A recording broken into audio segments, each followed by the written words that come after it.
Hey YouTube, the plastic piece on top of my Mercury Outboard cover is broken. It's only hanging by one bolt and I need to repair it. I've come up with an idea for repairing it, and in case this happens to you I'm going to pass it on because it's worked quite well for me. It seems very durable and I've had no more problems with it. So on with the show. This is the cover of my outboard motor for the boat. Had a little bit of a mishap with it. As you can see that's loose there. There's 4 screws that hold this piece of plastic onto the rest of the cover, and 3 of them have broken. I had it sitting on the edge of a bench. I thought it was secure, but the bench got a good knock. It fell on the floor and of course broke 3 of those 4 screws off. So I'm about to repair that now, and the way I'm going to do that is I'm going to turn it over and unscrew the one that's still holding. Should let me get access to the others, have a good look at them. And the plan is, if they're good enough, I'll just glue them together. I'll flip it over and then I'll bring the video back and give you a look after I've got it all unscrewed. Even before I unscrew it, I'll give you a look in here. That's it there, it's got a little bolt head on it. Another one there. Where are we? One up in there. You can see him up there. And another one there, and this one has got a little bit of corrosion on him, and surprisingly that's the only one that's still holding. So hopefully it'll come out easy enough.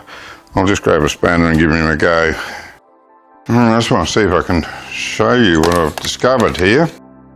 That's the hole there where the good screw came through. You can see there's a little bit of corrosion there, but nothing to worry about. Here's the broken one from the other side of it, and that's a nice clean break. Now if we go to this back one here, that's been broken for a long time. You can see there's a little bit of corrosion on it.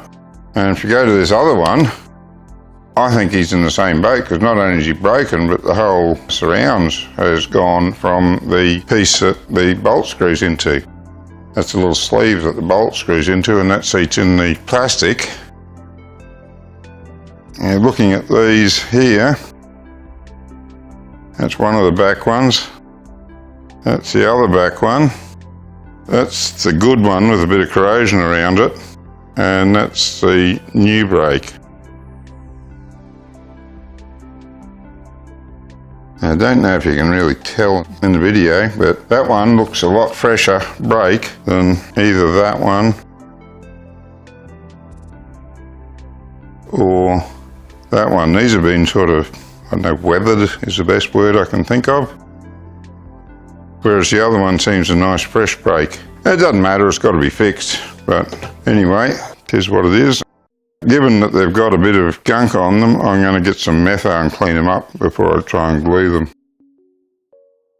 I went down to the local hardware and I asked them to recommend a glue that would stand up to a bit of salt water, a bit of vibration, it would fill gaps or a little bit of gap, and also stay a little bit flexible so it wouldn't go hard and brittle. And this is what they came up with. Never seen this glue before, never used it, have no idea, but I'm just going on their recommendation and giving it a go.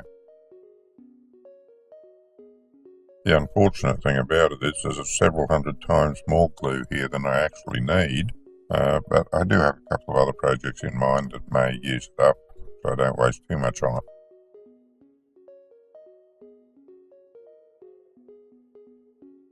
Now the idea is to put some on both sides to make sure that both surfaces get some good coverage, and I'm putting a lot of excess on, particularly on the one that has no post there or the thing to screw into, hoping that the glue and the gap filling properties of it will make up for the lack of plastic where the post used to be.